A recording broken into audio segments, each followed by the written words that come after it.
So these, I mean, I'm very enthusiastic about these programs. Again, they help people access more healthy foods.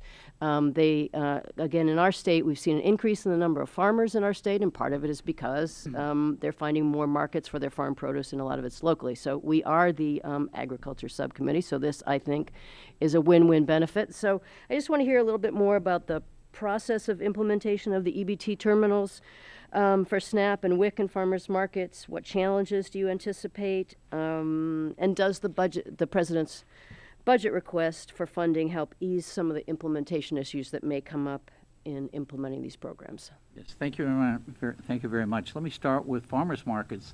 There are now an estimated 8,200 farmers markets across the U.S. When I look back at the year 2000, where there were only several thousand farmers markets, there's been a huge expansion of farmers markets right across the country, and happily so. We're very keen on them for two reasons. One, they typically have fresh, locally grown foods, less processed food, and it puts dollars back into the local economy.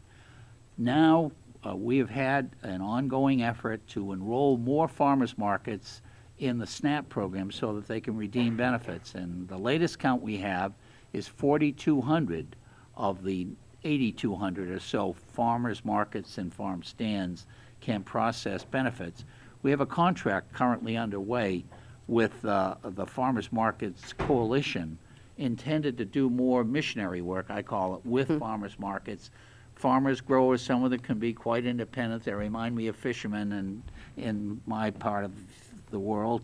So we want them to know of the value of being able to provide their produce, benefits, or dairy, whatever it might be, in local farmers markets. So we're very much on that. We're very much on the issue of aiding and helping farmers markets obtain the necessary technology to be able to participate. And I'm pleased to say both the technology is really improving rapidly, and it's a lot less expensive than those some of the earlier devices that we're purchasing for farmers markets.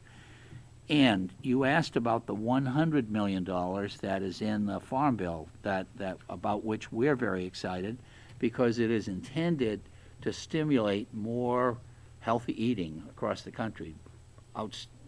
Without question, I believe it's going to impact farmers markets, but it isn't limited to farmers markets.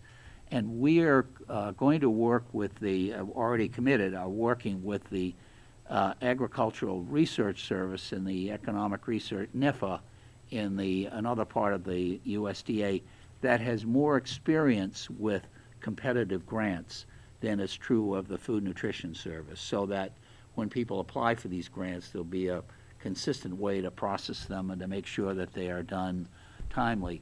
And finally, your question on CSAs. Up to this point in time, our policy has been a CSA, if it's a not-for-profit, a household can use 2 weeks of their SNAP benefits to pay for CSA foods. The Farm Bill has said you may do the same, in effect, with for-profit CSAs.